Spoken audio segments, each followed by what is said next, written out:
Hi, it's Laura and Melanie again, and we're going to jump on a topic that I think every single one of us women can relate to, and that is how we as women, undermine each other, sabotage our relationships, sabotage have our a hard interactions. time finding friendships that are absolutely meaningful and uplifting. Right.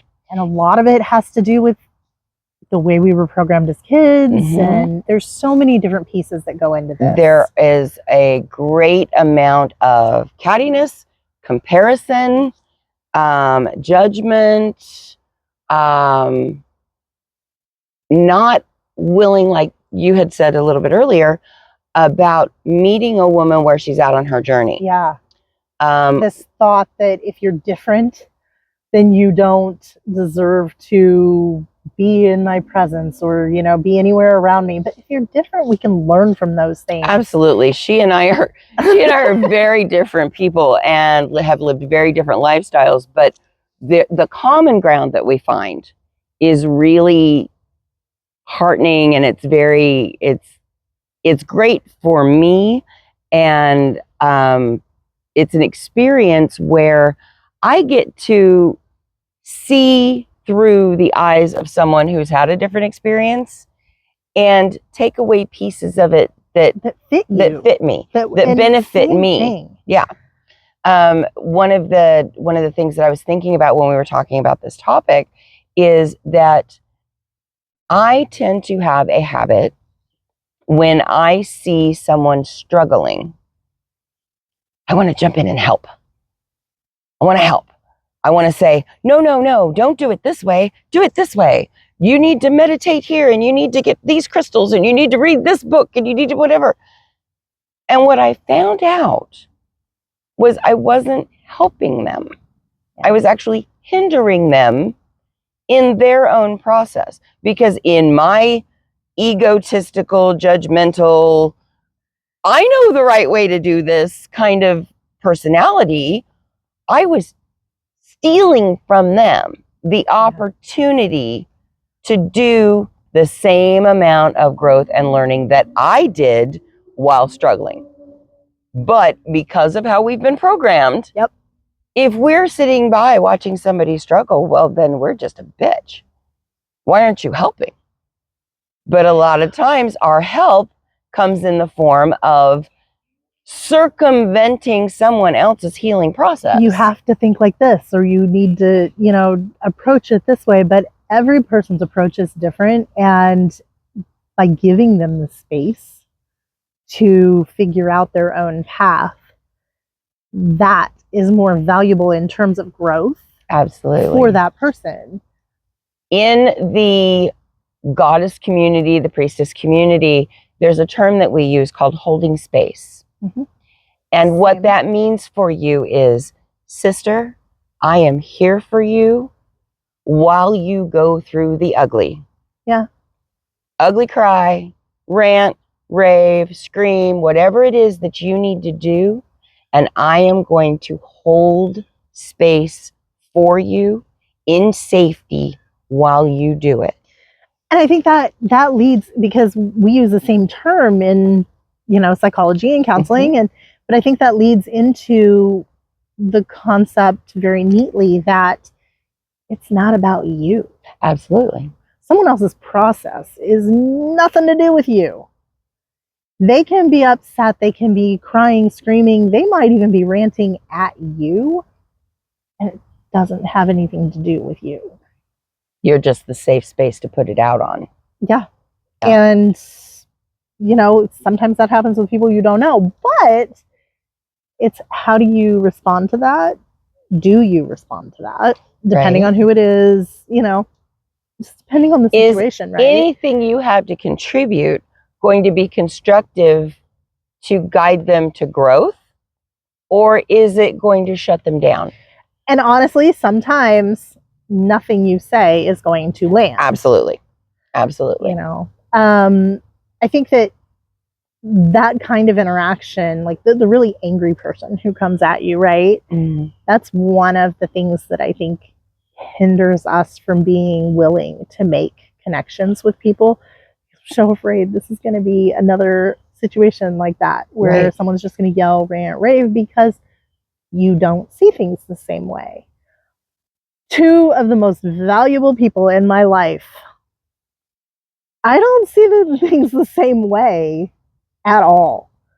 And that is Laura and my husband. You know, with my husband, we get into a lot of discussions about the way men see things, the way women see things, and we do not agree a lot of times, but we still have the space to love each other and say, okay, that's how you see Well, it. not And that's only okay. that, but I think that there's some value Mhm. in hearing an opposing opinion Absolutely. and being able to sit with it and not be Yeah. threatened by it. Yeah. To just be able to accept that other person as, okay, you're not me.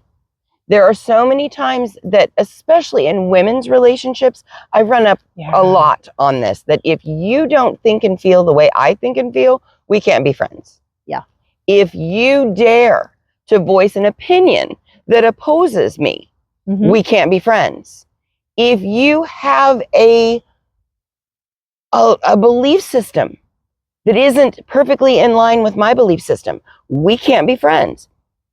I think the people that operate from that place are missing out on this smorgasbord of ideas and thoughts and experiences that make us a community of women as a whole. It makes us, it's that whole, everybody talks about the melting pot. Mhm.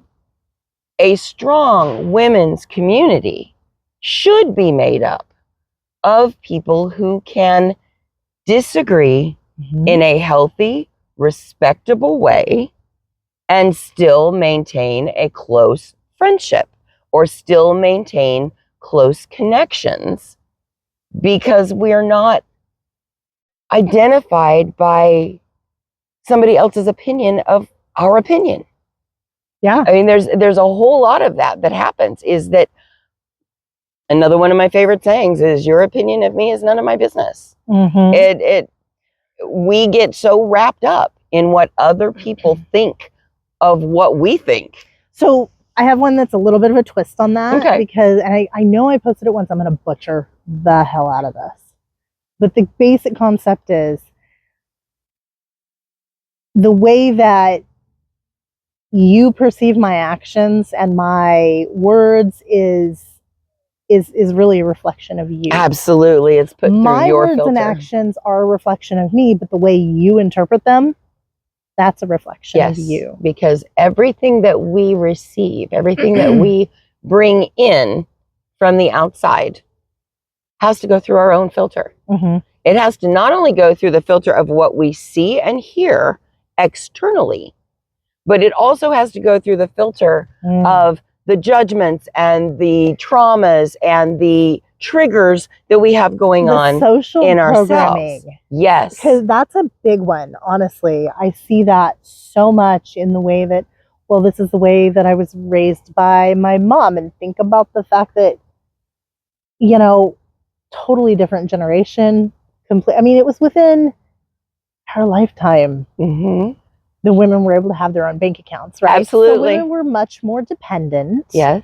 on men. And now that we don't have that, the There are things that still our mothers holdbacks. taught us, Right. whether intentionally or not, are not really applicable, Right. in a lot of ways. And I think a lot of that came from resource guarding Yes. back then, right? Yes. And I know I think that's that also was where kind a lot of that competitiveness came from as well. Yeah, is resource guarding. Exactly. That there are only a certain number of good men in the world, and you got to be the prettiest and the thinnest and the smartest and the richest and the this and this and this. And it goes the other way too, though, because if you attain that, great. But that's looking at yourself, and so many of us are looking at the other person and going, I don't like you because you got bigger boobs than I do. Right. We had an entire discussion about a month ago about the judgments that are placed on women based on breast size. Yeah. Melanie comes from it from one side. I come at it from the other side. And she messaged me one day and she goes, so have you ever been discriminated because you have big boobs, or has that always been like an advantage? And I'm like, oh, girl.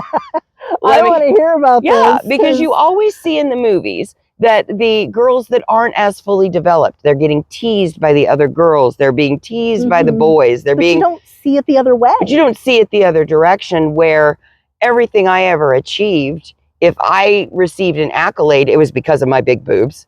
If I got a promotion, it was because of my big boobs.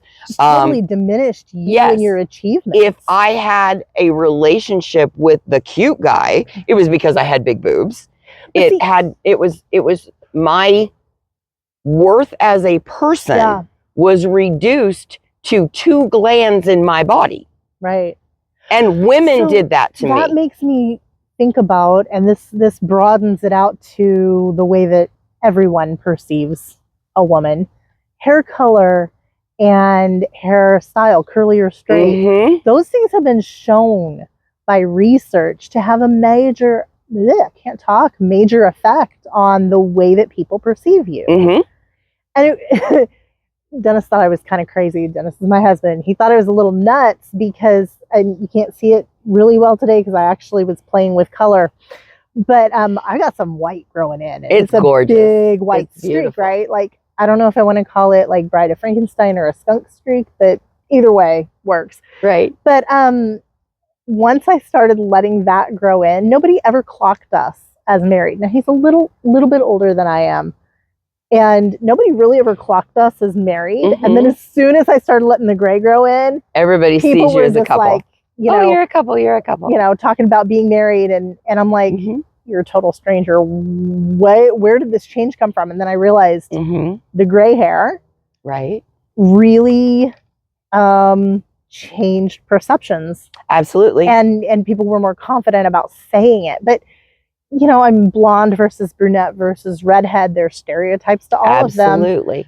And we reduce other women to either visible things or personality traits or, some other, sometimes intangible aspect. And something they have no control over. Yeah. And then decide that's what their worth is. What they are all about. And oh, you're a redhead, so you must be crazy and fiery. Oh, you're a blonde, you must be dumb. You're a brunette. Oh, you're really smart, but you can't get a date. That kind of thing. That okay. One was so rough. And I could say that because I've been all 3. Yeah. So I've been all 3. And I can definitely tell you that hair color is definitely one of them. That is a snap judgment that we make as women on other women. Now, men do it too. Oh yeah, men do it too. But we're not talking about them. This is for women, right? We're gonna, and not that we can't talk about men. No, but we will, as women, we will talk about men. But you're right, and I guess I kind of opened that up when I said this opens it up to like everybody in the way everybody perceives, because God, the perception that we have of other women, the infighting and the judgments, I really think separateness, that those are, the clickiness. So I will say, so I was talking to, I think she'll be okay with me saying this. I was talking to somebody who was talking about, the way that some of the persecution of women through witch trials and things like that came about. And then, if women congregated in more than groups of 2 or 3, it was suddenly something to be persecuted by the church. There's a problem. And I wonder just how much of that has carried through. But you can't blame all of it on that either. I think there's a great deal of it. Some of us that are married or in partnership have probably experienced a group of girlfriends coming over, hanging out, and is it just going to be a bitch fest? But then we also call it a bitch fest, or we call, one of my friends had a what was it, knit and bitch or something like that, that everybody would get together with their knitting projects and just sit around and bitch. There's some value in that. If it's constructive. Right. If it's just sitting around hashing and hashing and hashing, well, then you just go home with a bunch of shit to go, oh man, I can't believe she's doing it. She's doing this and she's doing that and she's doing this. But if it becomes an environment where one woman is bitching and the rest of the women are holding space, Yeah. and then the next woman gets to bitch and the next woman gets to hold space, and we walk away from those interactions feeling supported, Yeah. feeling Validated. heard, feeling validated, and getting some supportive feedback. Right. Because it's really counterproductive if you're trying to work through something and somebody else is going, oh yeah, me too. Oh yeah, me too. I mean, I'm ADHD. I do the oh yeah, me too to relate to you, not to minimize you. This is much of our conversations. Yeah. It can be seen, and I've been accused of trying to make it all about me by going me too, me too. It's my way of showing you I get it. I understand. I totally relate. But it tends to sometimes feed a negative cycle that we're looking to break. The idea behind coming together in these groups of women is to add support, it's to add understanding, it's to get perspective on things. And the best way to do that is to get perspective from somebody who doesn't think like you. Yeah, right. That's the best way. So I've also had that problem where, I want to tell a story to say that I relate. And, over time, it has evolved to, instead of telling my story that mirrors what they say, I'm like, yeah, I know that it's really frustrating when that happens. But with that tone, and that invites more from them. Right. They feel like, okay, you're listening. It opens a door, but it doesn't throw fuel on their fire. Right. Yeah. Or if I do tell a story, it has some element of, this is how I handled it. Do you think there's anything there that you can use and take away with you? Right. I'm sure I've had clients who felt like I was talking about myself too much, but I really, really try hard to rein that in. And it usually has to be. So I come at my therapy from an Ericksonian perspective, not, I forget his first name, but hypnosis guy, not stages of development, Erickson. And there's a lot of storytelling and metaphor involved. I can't remember names. I'm bad with names. That's okay. I went somewhere else when you said Erickson. So. Okay. That would be Sean. I love you. Sean is my son. And my ex-husband's name is Eric. So, Eric. Yeah. So, welcome to a rabbit hole. Yes, welcome to that little trail. But anyway, there's a lot of storytelling and metaphor in that approach. And so it just naturally fits with my ADHD. But I do have to be cautious about how you approach it. And that's something I've learned from you, is you can offer the support without joining the story, without including your story. There's a lot to be said about, again, going back to the holding space. Yeah. That you can hold space for someone and you can empathize and sympathize with what they're going through. Leave them all the space to talk and to process without throwing your hat in the ring, without saying, oh, here's my story. Because when you do that, you take away this momentum that they start to build. Yeah. Because as women, we all know, sometimes we have to talk our way down into the problem. Sometimes it'll start out here and you're just pissed off about everything. And then we're talking about it's the cat and it's the dog and it's the kids and it's the husband and it's the work and it's the whatever, until we finally can get down to the kernel of what that pain or that frustration or that situation is that has you in the spiral. But if we add our story, we stop their spiral. We interrupt that unwinding, that unfolding of of their story. Which ultimately causes them to feel invalidated and not emotionally safe. And I think Yeah. a lot of stuff that we talk about is going to come back to emotional safety. Yeah. Because I have finally learned in my life what it's like to have emotional safety. I'm so happy. So Laura was the officiant at my wedding, and so she's seen us. I knew right after she met this dude, it was awesome. I was like, I told her, I said, wow, this is cool. This is wonderful. This is amazing. And I have watched this woman completely bloom from the person that I met over 20 years ago. Yeah. And I don't even recognize she her has anymore. She has a very good grasp on who she is as a person now. Mm-hmm. And a big chunk of that is because she has a partner who allows her to explore that in safety. Yeah. And that is huge. And I'm jealous. There's a little bit of jelly going on, but that emotional safety piece. Yes, the emotional safety piece is the big piece. Yeah. That we can offer that to other women. Exactly. And once we get comfortable, this is the piece that I want to tie in.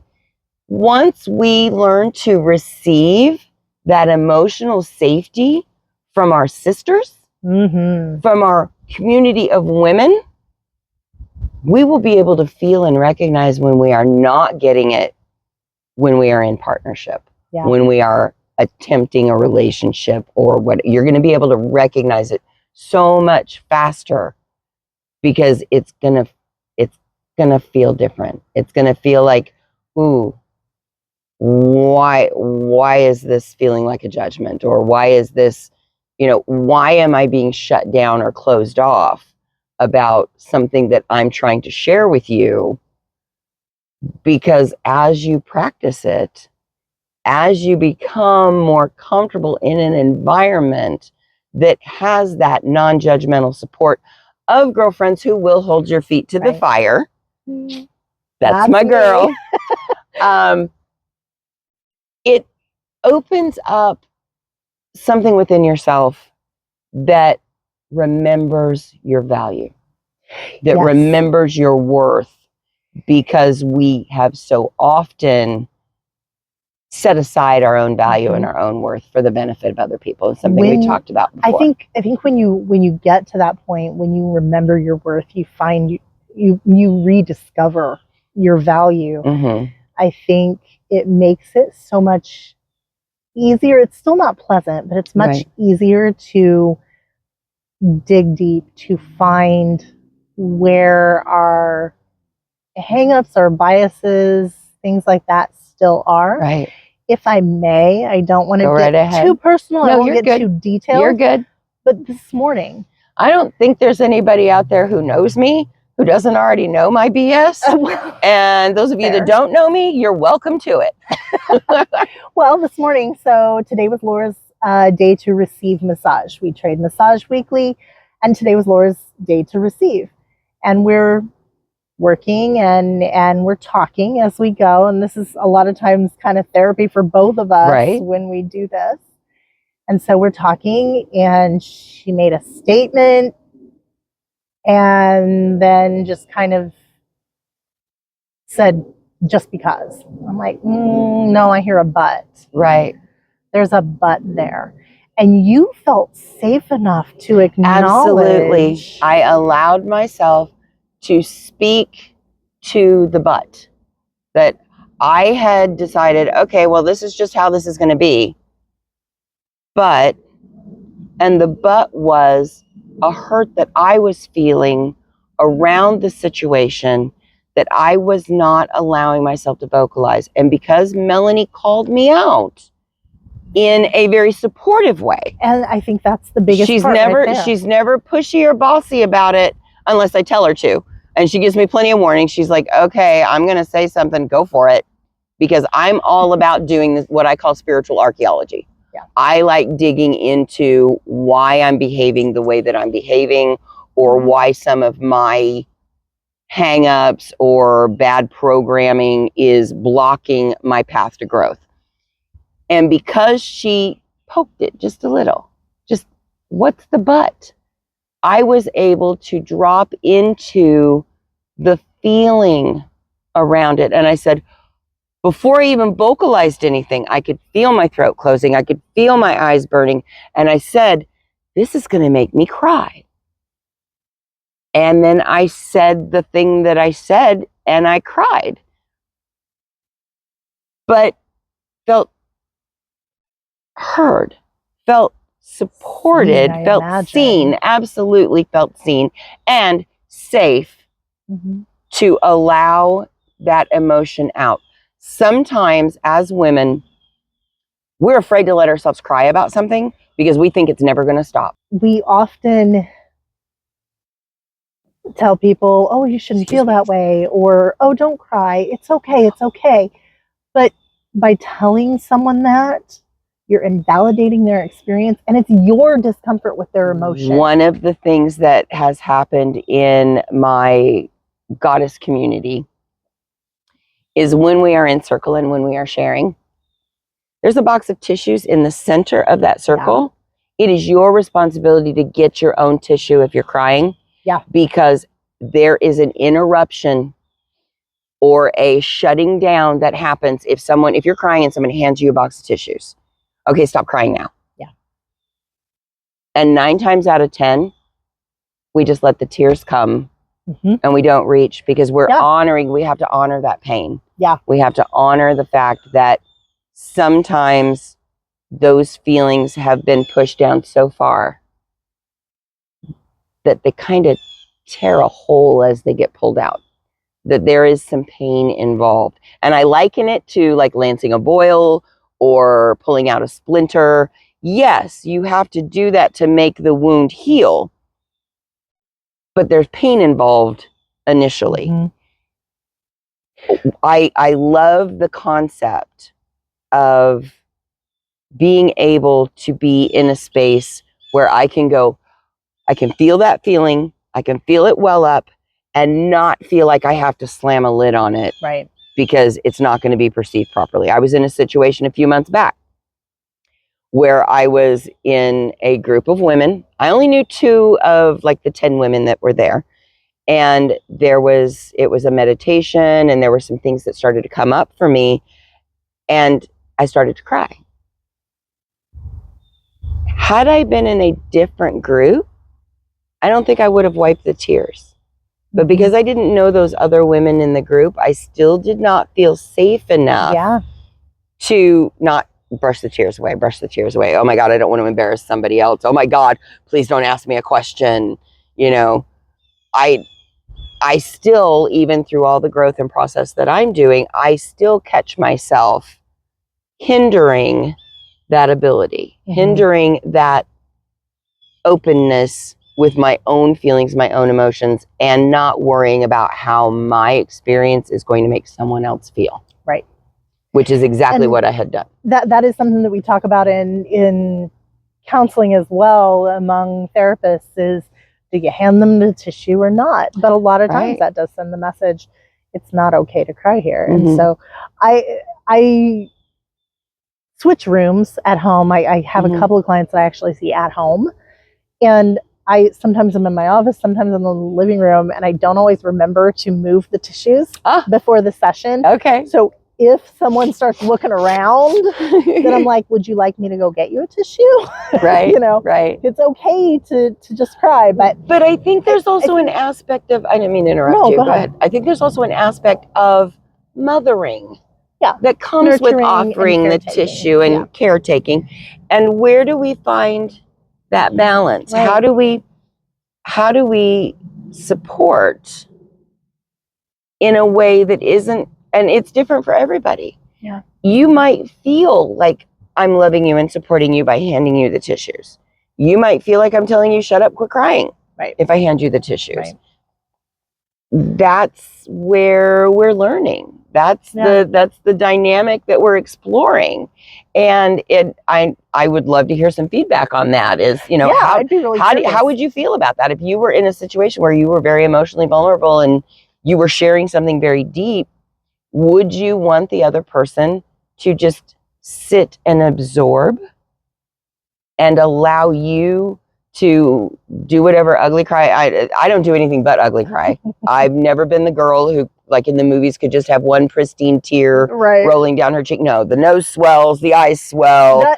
So that's the male gaze anyway. That Yeah, likes a little yes, pretty yes. tear. And I understand that, but I don't do anything but ugly cry when I cry. But do you want that?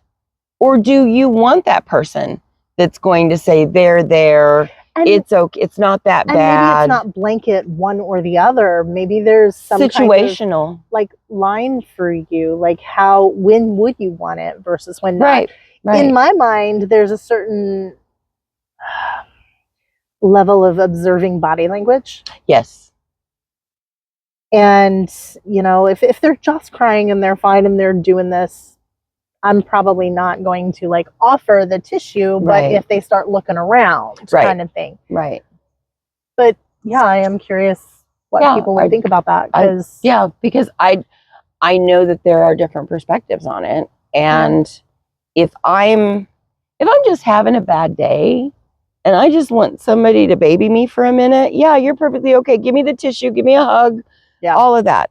But if I'm processing something really deep, and I'm doing that spiritual archaeology and digging down into some of that garbage, I think I would rather someone just honor the space and hold the space.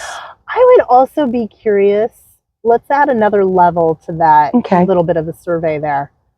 I would also be curious if you have been diagnosed as neurodivergent in some way. So when you answer, I'd love to hear that. If you're neurospicy or if you're, what was it? Neuro-annoying. Neuro-annoying. One woman, autistic woman, labeled her husband as neuro-annoying. Because he's neurotypical. And I thought that was so funny because he melted into laughter too. But I'd be really curious because I wonder if there's a correlation there. I would love to see if there's a correlation there. I know that I can get very overstimulated and overwhelmed and like don't come anywhere near me unless you're my husband. Right. Unless you've been invited in. Like that even goes for my son. Sean, sorry if you're watching this, and Jake too. But if there are certain times that like I am not receptive to any kind of soothing, I'm just like, nope, leave me alone because I have to process. Sometimes I just want to be mad. Yeah. Sometimes I need to feel that anger, whether that's righteous indignation because something happened that I'm feeling a certain way about, or because I'm feeling persecuted, or I'm feeling whatever, because once I'm done with the temper tantrum, I am inclined to look at, okay, what set me off? Yeah. What happened? What was the piece? And usually, because of this is how I'm wired, if I'm angry, if I'm yelling and screaming, you've hurt me or you've scared me. Yeah. That's my go-to response. And I think that by doing the work around my anger, I'm also able to, by dint of addressing the anger, be able to look at the fear and the hurt that are underneath. Yeah. Because I'm not a typical crier. If I'm feeling something intensely, I'm going to get loud and I might get angry, but you're not going to see tears. Now, if you see tears, you've either touched me very deeply in my heart. My grandbabies make me cry a lot. My close friendships, because of the tender things that they do, they make me cry a lot. Or I'm really, really wounded. And if you have really wounded me to the point of tears, don't be around when I'm done crying, because then you'll get some anger. And it's something I know about myself, and it's something that I work on because again, looking at paradigms, a lot of times tears are seen as manipulative. Right.